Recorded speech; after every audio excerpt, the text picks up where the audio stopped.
I'll tell you how you can become financially independent. How you can see to it that you'll never have to worry about an income again as long as you live. Hello, this is Earl Nightingale, and I want to take just 13 minutes of your time to tell you about the most interesting and successful people in the world, the people who belong to the top 5%. I believe it's a group you'll want to belong to also. First, let me explain who belongs to this group now, and it's right here that you may as well prepare yourself for a shock. I want you to get a mental image of 100 young men standing in a line. These men are all 25 years of age. The world is ahead of them. Each of them has as much opportunity as the rest. They live in the richest country on earth, truly a land of abundance. Now, answer this question. What will have happened to these 100 young men by the time they're 65 years of age? In other words, let's turn the clock ahead 40 years. What do you think will have happened to these 100 men who started even at age 25? It's interesting, isn't it? Well, here are the statistics. By the time they're 65, 1 will be rich. 4 will be independent for life. 5 will be working. 36 will be dead. 54 will be dependent. Let me repeat those figures so that you can get them firmly in your mind. 40 years after 100 young men start even at age 25, 1 is rich. 4 are independent. 5 will be working. And all the remaining survivors, 54, will be dependent on others or an agency for their support. So 5% makes the grade in life. This is the top 5%, and hence the title of this record. To ask you if you want to belong to the top 5% is really unnecessary. Of course you want to belong, and perhaps you already belong. When you discovered that only 5% of our people make the grade financially, were you shocked? You should have been, because this is really a serious indictment. Look at it this way. If you practiced playing the piano 8 hours a day, 40 hours a week, 50 weeks a year, for 40 years, I know you'll agree that you would be an accomplished pianist. Or what if you practiced anything, 8 hours a day, 5 days a week, 50 weeks a year for 40 years? Medicine, law, selling, agriculture, teaching, carpentry, writing, anything at all. In 40 years, you can become an expert at anything, right? Of course. Well, the 54 men out of 100 who arrive at age 65 without having become financially independent in the richest land in the world have worked in our economy 8 hours a day, 5 days a week, 50 weeks a year for 40 years, and haven't figured out in that length of time how to be financially independent for the remaining and certainly the best years of their lives. Why? How is this possible? Financial independence is certainly not a matter of luck. It's a simple matter of planning. How much money do you suppose the average man earns in 40 years? Well, going by present statistics, a man of even very average income should earn in excess of $200,000. That's a fifth of $1,000,000. That's a fortune. Where does it all go? Well, while you're pondering this question, let me tell you what the experts say. They say that only 5% makes the grade because that's the group that does not conform. That's the group that does not follow the crowd. Let's take a quick look at conformity today and see what it can mean. If we conform, that is, if we act like everybody else, the odds are about 95 to 5 that we'll miss the boat too. Why do people conform? Well, not too long ago, the great Nobel Prize-winning Dr. Schweitzer was asked in London, "Doctor, what's wrong with men today?" And the great doctor replied, "Men simply don't think." And that's the answer. Men conform because it seems like the easy thing to do, and because they've been taught to conform. From the time they were born, all through school, they were told what to do. They wanted to be liked, to belong to the group. They dressed, played, and acted like the other children. They didn't want to be different because children are sometimes cruel to those who are different. They spent, let's say, at least 18 years learning to conform to their group. Then came the service. Again, they were told what to do. Again, they must conform. Suddenly, a man is out of service, out of school, and on his own for the first time. Now, what's the most natural thing in the world to do? Right. It's to look around and see what the other fellows are doing.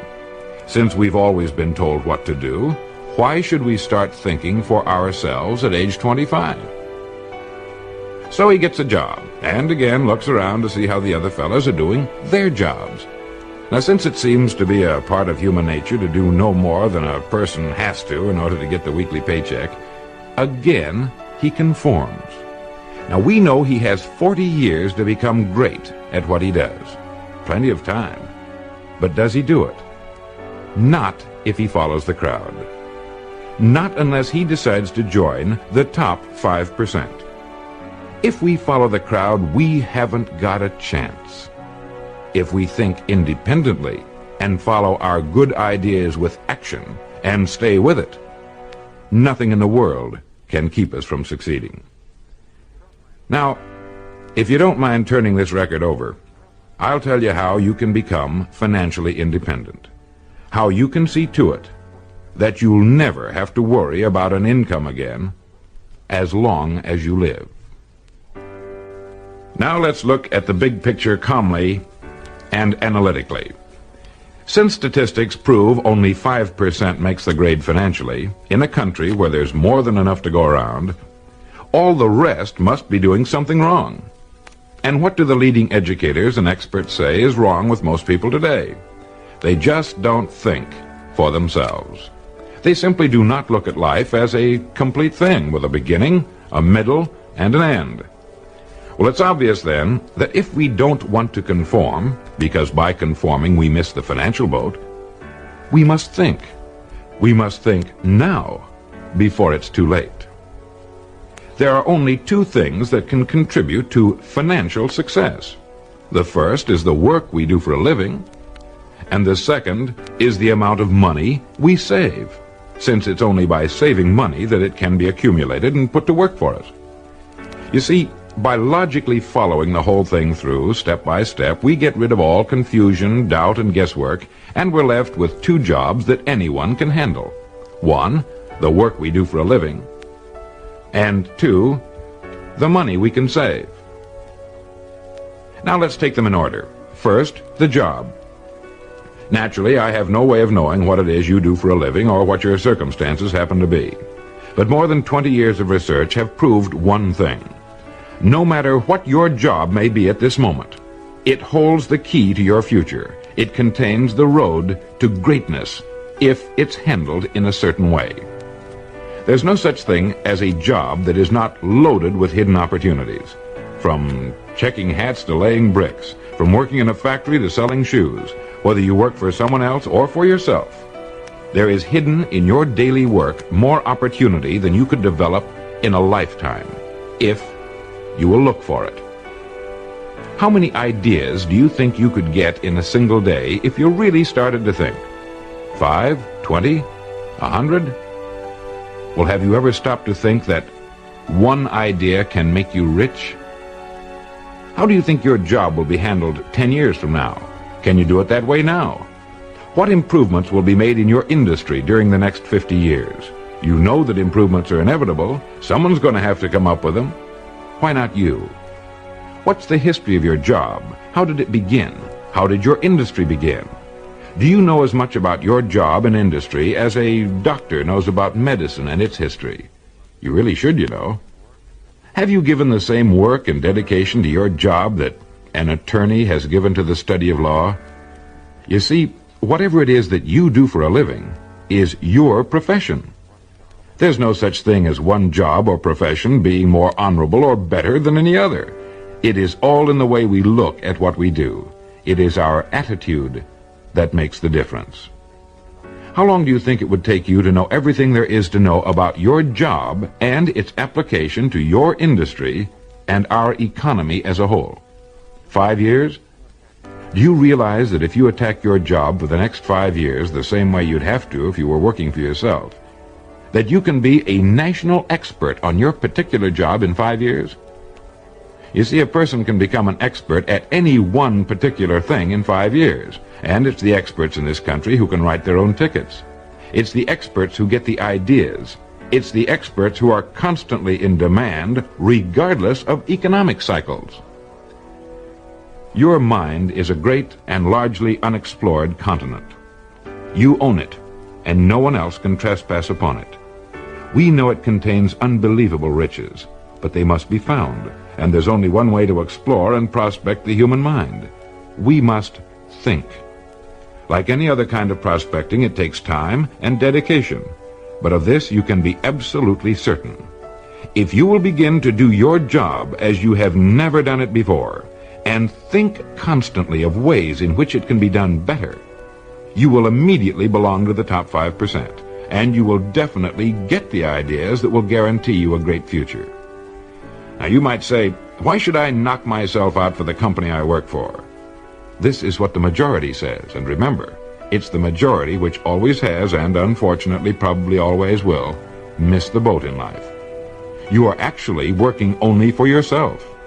Each day you're building the house you and your family must live in, and the materials and methods of construction you put into your house will determine its strength and your degree of greatness. Remember, no matter what it is that you are now doing for a living, it contains the key to greatness if you will only look for it until you find it. So much for the job. The second point that can guarantee our being in the top 5%, those who achieve financial independence, concerns the money we save systematically until we are independent. The men and women who find themselves financially independent at 65 did not suddenly come into an inheritance on their 65th birthday. They planned it that way and then stuck to their plan. Saving money is the only check you can write that doesn't cost you a penny. You've seen a bricklayer starting on a large building. He puts down the first brick and you think, my gosh, what a job. But one day you drive by and there's the building, all finished. The first brick is still there, way down at the bottom, and all the other bricks are in their places. If he hadn't put down the first brick, none of the others could have been put in place. Each brick, small though it is, makes a vital contribution to the finished structure. It's the same with saving money. Unless you're saving at least 10%, preferably more, of what you earn, you are making an extremely serious mistake. Unless you pay yourself at least 10 cents out of each dollar you earn, you are stealing from yourself what can be the most beautiful years of your life. The later years, when you can do all the things you've always wanted to do. You see, financial success has nothing at all to do with the money you earn, but only with the money you save. If you have found this information helpful in any way, will you do the person from whom you obtained this record the courtesy of just a few minutes of your time? Thank you.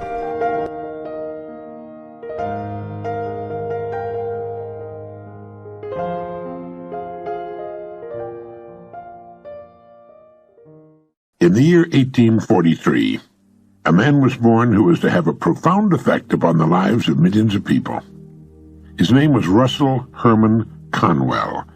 He became a lawyer, then a newspaper editor, and finally a clergyman. It was during his church career that an incident occurred which was to change his life and the lives of countless others. One day a group of young people came to Dr. Conwell at his church and asked him if he'd be willing to instruct them in college courses. They all wanted a college education but lacked the money to pay for it. He told them to let him think about it and come back in a few days. After they left, an idea began to form in Dr. Conwell's mind. He asked himself, why couldn't there be a fine college for poor but deserving young people? And before very long, the idea consumed him. Why not indeed? It was a project worthy of 100% dedication, complete commitment, and almost single-handedly Dr. Conwell raised several $1 million with which he founded Temple University, today one of the country's leading schools. He raised the money by giving more than 6,000 lectures all over the country, and in each one of them he told a story called Acres of Diamonds. It was a true story, which had affected him very deeply, and it had the same effect on his audiences. The money he needed to build the college came pouring in. The story was the account of an African farmer who heard tales about other farmers who had made millions by discovering diamond mines. These tales so excited the farmer that he could hardly wait to sell his farm and go prospecting for diamonds himself. So he sold the farm and spent the rest of his life wandering the African continent, searching unsuccessfully for the gleaming gems which brought such high prices on the markets of the world. Finally, the story goes, worn out and in a fit of despondency, he threw himself into a river and drowned. Meanwhile, back at the ranch, or farm in this case, the man who had bought his farm happened to be crossing the small stream on the property when suddenly there was a bright flash of blue and red light from the stream bottom. He bent down, picked up the stone. It was a good-sized stone, and admiring it, later put it on his fireplace mantel as an interesting curiosity. Several weeks later, a visitor picked up the stone, looked closely at it, hefted it in his hand, and nearly fainted. He asked the farmer if he knew what he'd found. When the farmer said no, that he thought it was a piece of crystal, the visitor told him he had found one of the largest diamonds ever discovered. While the farmer had trouble believing that, he told the man that his creek was full of such stones, not as large perhaps as the one on the mantel, but, well, they were sprinkled generously throughout the creek bottom. Needless to say, the farm the first farmer had sold so that he might find a diamond mine turned out to be the most productive diamond mine on the entire African continent. The first farmer had owned, free and clear, acres of diamonds, but had sold them for practically nothing in order to look for them elsewhere. Well, the moral is clear. If the first farmer had only taken the time to study and prepare himself, to learn what diamonds looked like in their rough state, and since he had already owned a piece of the African continent, to thoroughly explore the property he had before looking elsewhere, all of his wildest dreams would have come true. Now, the thing about this story that so profoundly affected Dr. Conwell and subsequently millions of others was the idea that each of us is at this moment standing in the middle of his or her own acres of diamonds. If we'll only have the wisdom and patience to intelligently and effectively explore the work in which we're now engaged, to explore ourselves, we'll usually find the riches we seek, whether they be financial or intangible or both. Before we go running off to what we think are greener pastures, let's make sure that our own is not just as green or perhaps even greener. It's been said that if the other guy's pasture appears to be greener than ours, it's quite possible that it's getting better care. Besides, while we're looking at other pastures, other people are looking at ours. There are few things more pitiful to my mind than the person who wastes his life running from one thing to another, forever looking for the pot of gold at the end of the rainbow, and never staying with one thing long enough to find it. No matter what your goal may be, perhaps the road to it can be found in the very thing you're now doing. It wasn't until he was completely paralyzed by polio and forced to reach into the rich resources of his mind that a courageous farmer got the idea of producing exceptionally good meat products on his farm.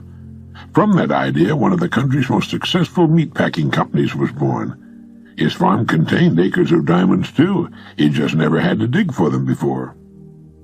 Your mind is your richest resource. Let it thoroughly explore the possibilities lurking in what you're presently doing before turning to something new. I say that because there were probably good reasons for your having chosen your present work in the beginning. If there weren't, and if you're unhappy in the field you're in, well, then perhaps it's time for some serious exploration. Dr. Russell Conwell's life is a living example of the importance of a willingness to change once one's own pasture has been thoroughly explored. I said that Dr. Conwell began as a lawyer, then later changed to become a newspaper editor, before he finally found his true calling as a clergyman and the founder of a great university. One of the best examples of a person finding acres of diamonds hiding in his work is Stu Leonard of Connecticut. He began as a dairy route delivery man. As he worked his rounds, he began to think of all the products connected to the dairy business that his customers really needed. He bought a working dairy with very little down and a lot of hard work and began building his business around it. Keeping the working dairy intact in the center of his operations and surrounding it with windows through which his customers could watch the process, he began adding other products. Today his dairy store is the largest in the world, and it sells everything in the food line. People come from all over the entire area to shop at Stu Leonard's dairy store, and they love it, and he loves them. People who are too old or infirm to come to his store on their own are picked up in Stu Leonard's buses and brought to the store. He has a multi-million-dollar business that grew out of a delivery route. The diamonds were there, and Stu Leonard made the most of them. Every kind of work has such opportunity lurking within it. The opportunities are there now, clamoring to be noticed, but they cannot speak or print signs for us to read. Our part of the bargain is to look at our work with new eyes, with the eyes of creation. Teilhard de Chardin said, "It is our duty as men and women to proceed as though limits to our abilities do not exist. We are collaborators in creation." A man I knew in Arizona began with a small gas station. One day, sitting at his desk and watching through the window while one of his young attendants filled a man's gas tank, he watched the customer while he stood about waiting for the job to be finished.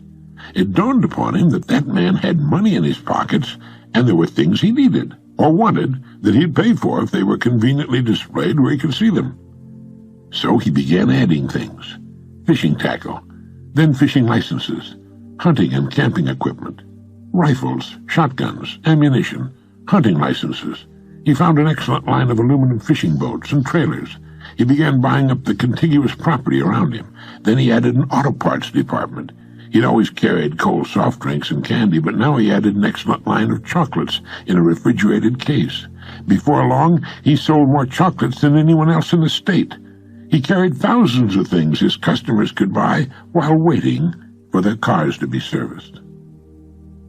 All the products he sold also guaranteed that most of the gas customers in town would come to his station. He sold more gas. He began cashing checks on Friday, and the bonanza grew and grew. It all started with a man with a human brain watching a customer standing around with money in his pockets and nothing to spend it on. Others would have lived and died with the small service station, and they do. My friend saw the diamonds. Both my friend in Arizona and Stu Leonard in Connecticut are customer-oriented. Serve the customer. Serve the customer better than anyone else is serving the customer. Stu Leonard has his company policy conspicuously displayed in his store for all to read, and it goes like this. Rule number 1, the customer is always right. Rule number 2, if you think the customer is wrong, read rule number 1 again. Many service station operators, upon seeing a wealthy customer drive in, might say to themselves, I ought to be in his business. Not so. There's just as much opportunity in one business as another, if we'll only stop playing copycat with each other and begin to think creatively, begin to think in new directions. It's there, believe me, and it's our job to find it.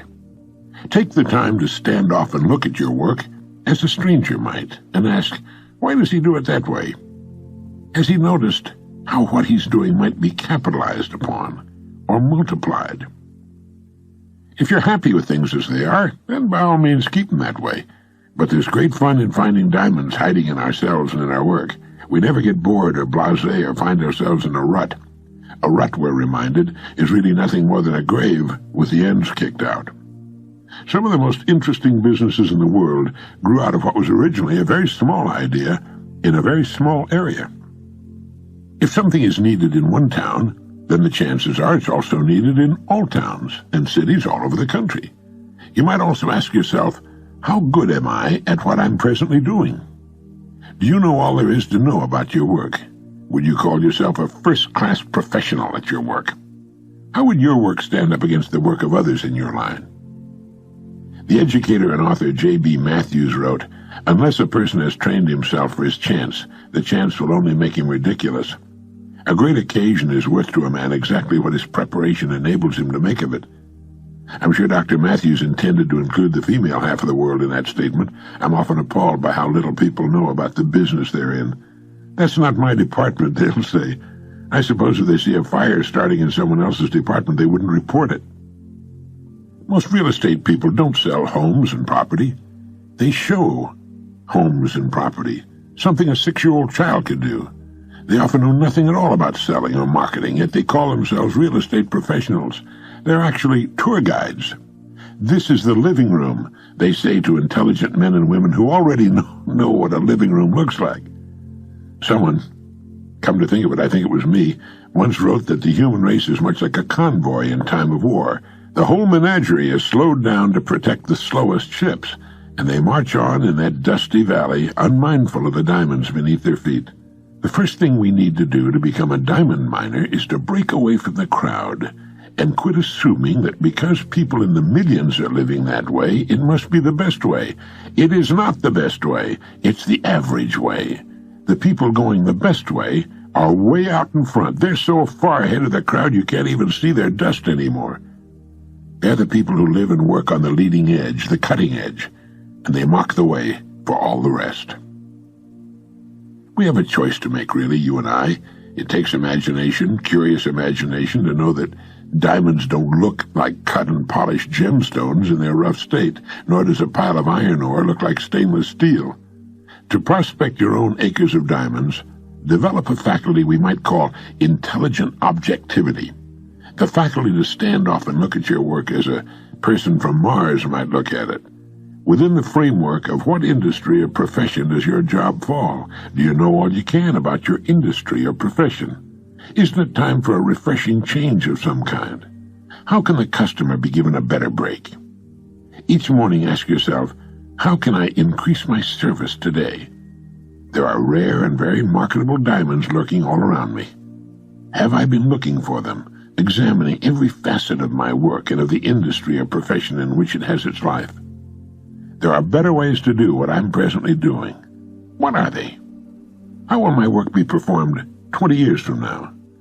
Everything in the world is in a state of evolution and improvement. How can I do what will eventually be done anyway now? Think of what Stu Leonard did with his dairy route, and my Arizona friend with his small service station. What Famous Amos did with his chocolate chip cookies.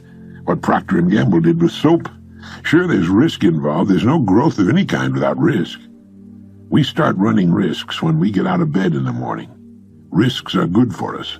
They bring out the best that's in us. They brighten the eye and get the mind cooking. They quicken the step and put a new shining look on our days. Human beings should never be settled. It's okay for chickens and cows and cats, but it's wrong for human beings. People start to die when they become settled. We need to keep things stirred up.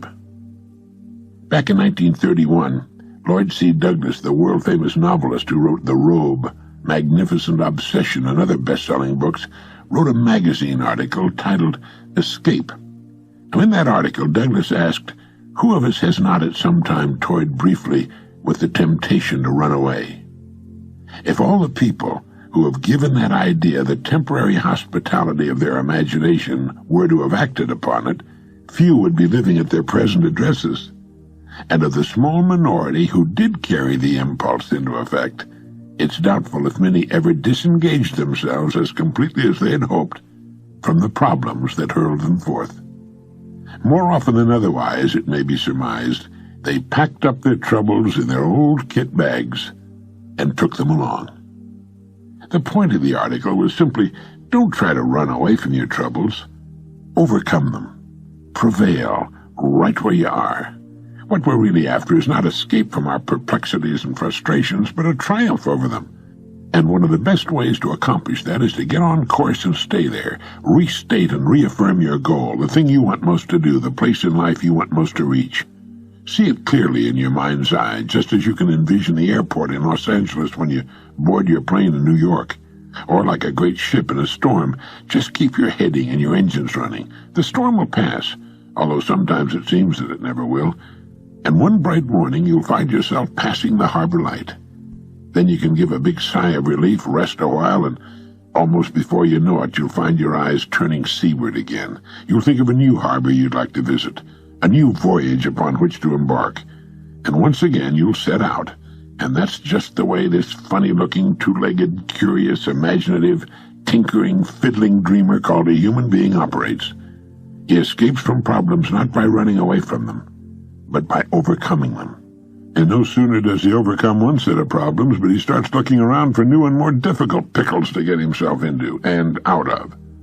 So if you find yourself looking at travel folders and thinking of running away, go ahead. Think about it. It'll get your mind off things for a while. Then zero in on your goal, more about that later, and get busy. Take one thing at a time, and before you know it, you'll start seeing those diamonds scattered all over your world, and you'll be out in the clear again. If you feel like running away from it all once in a while, you're perfectly normal. If you stay and get rid of your problems by working your way through them, you're a successful citizen. Start taking an hour a day with a legal pad and dissect your work. Take it apart and look at its constituent parts. There's opportunity there. That's your acre of diamonds. In an early direct line, we talked about the dilemma faced by most human beings in our kind of society, which is the matter of making decisions. We've learned that ours is the only species on Earth whose natural state is one of disorientation, and therefore each of us must create his own world, even if the creation of our world consists in nothing more than playing copycat, closing our eyes and ears and just blindly following the person in front of us, hoping that somehow he or the person he's following knows where he's going and that when we get there, we'll both like it. We like to think that we're intelligent and perhaps even bold decision-makers, but the facts seem to indicate that we're not, and that we use all kinds of dodges to keep from making decisions. In reading a back issue of Psychology Today, April 1973, I learned of a book which I immediately ordered, written by Princeton philosopher Walter Kaufmann, entitled With Guilt and Justice, From Decidophobia to Autonomy. Now, in this book, with a long title, obviously the result of many years of thoughtful study and research and a lot of independent thinking, Kaufmann lists and explains 10 major cop-outs most of us use to keep from making decisions, and which makes us decidophobes. Decidophobia is simply the fear of making decisions. He lists as the most common form of this malady, which robs us of our freedom and opportunity, plain everyday drifting. We go through the motions day after day. We get up, get dressed, go to work, on the job and off. We simply let the tide take us as it has in the past. Kaufmann calls that Type A drifting. Type B drifting is a fooler. It's the kind of drifting people do who pretend they don't belong to Type A. He, the Type B drifter, tries to give the impression that he is in revolt against the so-called status quo that he sees about him on every side, and he drops out of life. He lives from moment to moment, day to day, letting chance decide the direction of his life. Now, this is simply another form of drifting, another cop-out, another way of avoiding the agony of making meaningful, faithful decisions. This type conforms as rigidly to his group of failures, in his dress or lack of it, his hair, his walk, his talk, his attitudes, as the Type A drifter conforms to his. The whole thing is a studied and thus tense acting job, all for the sake of avoiding decisions and taking charge of one's own life. He goes on to point out that religion has for centuries been mankind's number one strategy for avoiding decision. We don't even have to decide which of the many religions and sects to choose. Our parents usually make the choice for us, just as their parents made the choice for them. We are confirmed in that faith at an early age, long before we have anything even approaching the powers of intelligent choice, and we simply grow up in it. Now we have all the shall-nots and shalls we need, and every week we have an official of our faith to tell us what we should be doing and how we should be living our lives. Now, this is not always the case, of course. Many people have chosen their own religions for important reasons and have found meaning and satisfaction in doing so. But the great multitude simply moves up another notch on the generation bracket, just as it does with its political party and other prejudices. After religion comes the Type A and Type B drifters that I mentioned. Incidentally, it seems that in order to be a drifter, many people require a regular supply of alcohol, drugs, or tranquilizers to keep their minds below the threshold of the window through which they might get a clear view of themselves and their meaningless lives. Kaufmann refers to these people as being inauthentic. And it seems that when just plain drifting brings about a feeling of hopelessness, this type will join a movement of some kind. When a person lacks identity within himself, he will often strive to find it in an organization of some sort which will take over the decision-making role. But do as I have done. Order the book and read it. It'll give you a much clearer insight into your decisions of the past, and you'll recall that it's by examining our decisions that we can come to know ourselves. What we're seeking, as Professor Kaufmann of Princeton points out, is autonomy, authenticity as sovereign persons. An autonomous person avoids all 10 strategies. He does not treat his own conclusions and decisions as authoritative or necessarily best, but chooses with his eyes open and then keeps them open, Kaufman says. He has the courage to admit that he may be wrong even about matters of the greatest importance.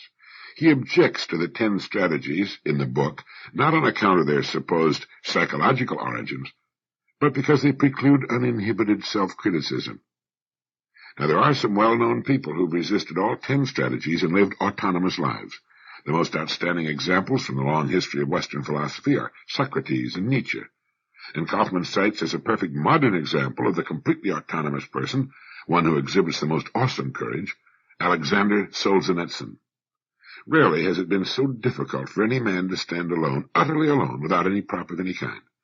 His great books, The First Circle, Cancer Ward, Solzhenitsyn, a documentary record in August 1914, show how he succeeded in resisting all 10 temptations, making one fateful decision after another against seemingly insuperable odds. His life is autonomy in action. I have read Solzhenitsyn's books, and I consider them to be among the most important in my library, and I recommend them to you. How does one go about making decisions on his own, decisions calculated to bring him face to face with the best possible life for him? He goes by his gut feelings. He listens to the voice within, and he knows Thoreau was right when he said, if one advances confidently in the direction of his dreams and endeavors to live the life which he has imagined, he will meet with a success unexpected in common hours.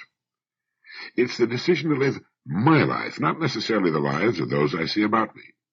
In Man and People, Ortega says that each one of us is always in danger of not being the unique and untransferable self which he is. The majority of men, he wrote, perpetually betray this self which is waiting to be.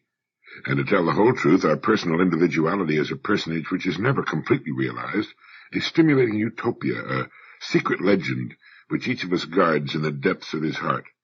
It is thoroughly comprehensible that Pindar summarizes his heroic ethics in the well-known imperative, become what you are. Become what you are. That perhaps sums it up best, and this kind of thinking runs counter to the kindergarten philosophy of most people that the purpose of life is to be happy. Happiness is to life what a paint job is to a product. It's the glistening veneer and nothing more. What counts is the product itself, its quality, the depth, the truth of its design and purpose. My good friend Norman Guest of the Dartnell Company reminded me of a quotation from Alex Month's novel, The Story of San Michel. It was published back in 1929 and was the book that started the vogue and success of the many doctor books, movies, soap operas, and television programs since. But in it there appears this line: a man can stand a lot as long as he can stand himself. He can live without hope, without books, without friends, without music, as long as he can listen to his own thoughts. As long as he can listen to his own thoughts. And it's on those thoughts that we should act. There is often pain in that, the birth pains of new birth, and perhaps an occasional sensation of falling, of being unsupported. It means not sitting and wallowing in our old beliefs, but moving out of them into new, fresh territory. It means asking the question, am I living by my standards, or by the standards of those about me? And are they living by their own standards or the standards of those about them? It's possible that we've all been wrong. Soren Kierkegaard wrote, the greatest danger, that of losing one's own self, may pass off quietly as if it were nothing. Every other loss, that of an arm, a leg, $5, and so forth, is sure to be noticed. That was written more than 100 years ago. The whole idea is to become a winner as opposed to becoming a loser. But just who is a winner, and what do we mean by losing? There's a marvelous little paperback titled Born to Win by James and Jungwirth, former students of Dr. Eric Byrne of transactional analysis fame. You probably read his book, Games People Play. But they've got a very good definition of what we mean by winners and losers. They point out that each human being is born as something new, something that never existed before. He's born with what he needs to win at life. Each person in his own way can see, hear, touch, taste, and think for himself.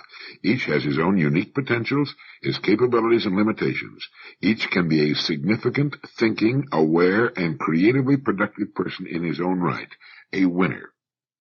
When we refer to a person as a winner, We do not mean one who beats the other guy by winning over him and making him lose. To us, a winner is one who responds authentically by being credible, trustworthy, responsive, and genuine, both as an individual and as a member of society, they write. A loser is one who fails to respond authentically. Few people are 100% winners or 100% losers. It's a matter of degree. However, once a person is on the road to being a winner, his chances are greater for becoming even more so. Winners have different potentials. Achievement is not the most important thing. Authenticity is. The authentic person experiences the reality of himself by knowing himself, being himself, and becoming a credible, responsive person. He actualizes his own unprecedented uniqueness and appreciates the uniqueness of others. They go on to write, he does not dedicate his life to a concept of what he imagines he should be. Rather, he is himself, and as such he does not use his energy putting on a performance, maintaining pretense, and manipulating others into his games.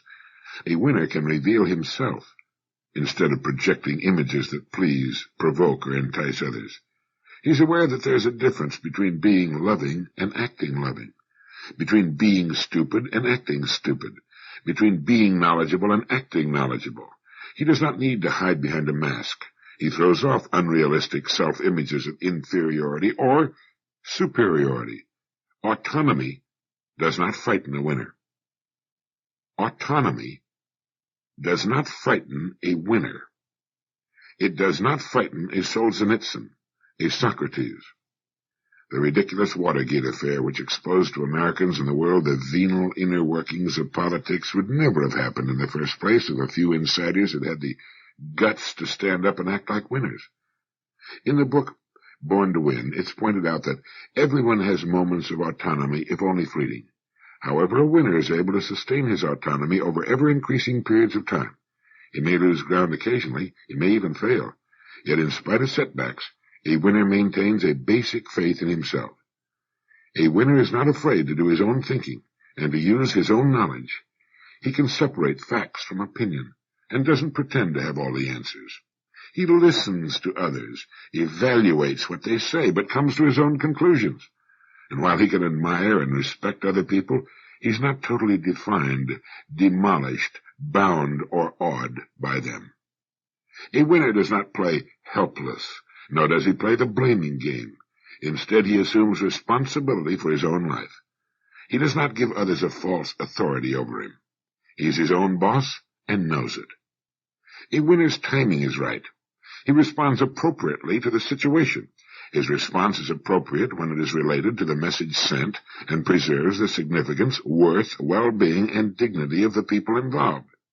He knows that for everything there is a season, and for every activity a time to be aggressive and a time to be passive, a time to be together and a time to be alone, a time to fight and a time to love, a time to work and a time to play, a time to cry and a time to laugh, a time to confront and a time to withdraw, a time to speak and a time to be silent, a time to hurry and a time to wait. In describing losers, James and John would write, although people are born to win, they're also born helpless and totally dependent on their environment. Winners successfully make the transition from total helplessness to independence, and then to interdependence. Losers do not. Somewhere along the line, they begin to avoid becoming self-responsible. Their winning or losing is influenced by what happens to them in childhood. A lack of response to dependency needs, poor nutrition, brutality, unhappy relationships, disease, continuing disappointment, inadequate physical care, and traumatic events are among the many experiences that contribute to making people losers. Such experiences interrupt, deter, or prevent the normal progress toward autonomy and self-actualization.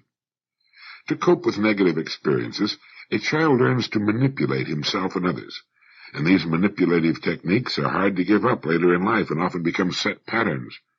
A winner works to shed them. A loser hangs on to them. Some losers speak of themselves as successful but anxious, successful but trapped, or successful but unhappy. Others speak of themselves as totally beaten, without purpose, unable to move, half dead, or bored to death.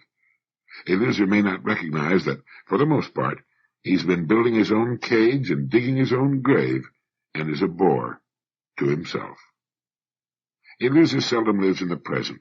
He destroys the present by occupying his mind with past memories or future expectations. When the loser lives in the past, he dwells on the good old days or his past misfortunes. Nostalgically, he either clings to the way things used to be or bemoans his bad luck. He feels sorry for himself and shifts the responsibility for his unsatisfactory life onto others. Blaming others and excusing himself are often part of his games. A loser who lives in the past may lament, if only I had married someone else, if only I had a different job, if only I'd finished school, if only I'd been handsome or beautiful, if only my spouse had stopped drinking, if only I'd been born rich, if only I'd had better parents. They go on to describe other characteristics of the loser, such as trying to live in the future or worrying about future catastrophes. It's a book worth getting and adding to your library. I think every member of your family will enjoy reading it. It helps determine whether we're among the winners or losers, and more importantly, what to do if we find ourselves in the wrong camp. The key word in our thinking and our conduct, in our goals and in our lives is authenticity. We need to become what we are.